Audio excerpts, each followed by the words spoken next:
But speaking of which, we were talking about Prince and the Super Bowl and how he was doing it on that cymbal stage. Yes. And you were part of the Welcome to America tour. So tell me a little bit about how, I know you just in here briefly, but I know that people were curious about this. How did Prince get in touch with you and ask you to be a part of the Welcome to America tour?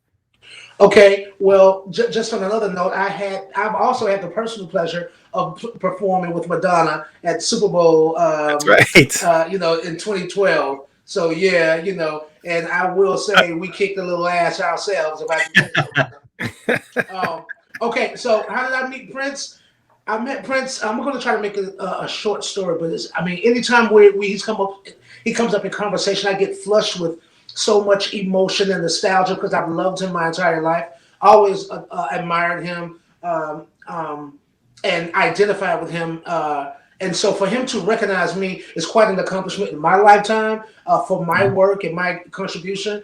But he befriended me, and he ended up mentoring me for a few years. And I met him originally for the first time in Vegas. Just out of the blue. I mean, like, it's one of those really bizarre Prince stories that we're just in a regular club, and I forgot what I was doing in Vegas. I can't even remember.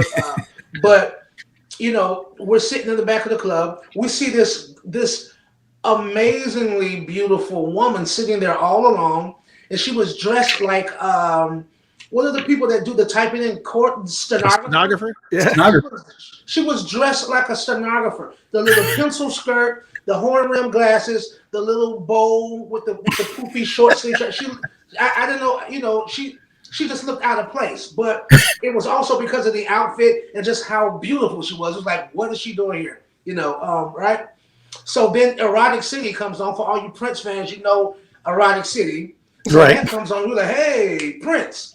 And next thing you know, lo and behold, that was his theme music to walk in the door. So he walks in the door and he struts by us. We're all like, that's Prince. So he walked by us, and then he came back, and then the really beautiful woman sitting there, it all made sense. I said, of course, she's here to see Prince. You know what I mean? She's, Prince right. Flew her here from a whole nother planet. Nobody, she wouldn't talk to anybody average. It's got to be Prince. So his security came over and got me and said, Prince wants to speak to you.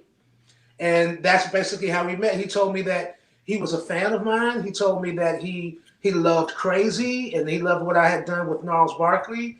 And he had watched my growth and development, and he was very, proud of what I was becoming. And it was just like, wow, all of this from somebody who I looked up to as a hero my entire life. And, he just befriended me from that point on. And I ended up performing with him because his residency was at the Hotel Rio in Vegas. Right. Prince in the Roundabout. So that's, will.i.am from Black Eyed Peas has famously told this story as well. The night I performed with him, I was there with will.i.am, and we both performed with Prince. But will.i.am was in Vegas in the studio with Michael Jackson, and so he brought Michael Jackson. And then once Prince found out Michael Jackson was in the audience, they kind of hammed up their little rivalry. And he went and took the bass and he played it right in his face. You know what I mean? So that was kind of awesome to see. And that was my first and only time meeting Michael Jackson too. And Michael Jackson is like 12 feet tall. He was a big person. You know what I mean? So he was like, he was amazing, like physical specimen almost, And Prince is amazing in the other direction because I'm short and he's shorter than me. So, he's shorter than me, but he's a giant. You know what I'm saying? So two amazing guys all in the same night is too much to bear. I almost had a heart attack. It was great.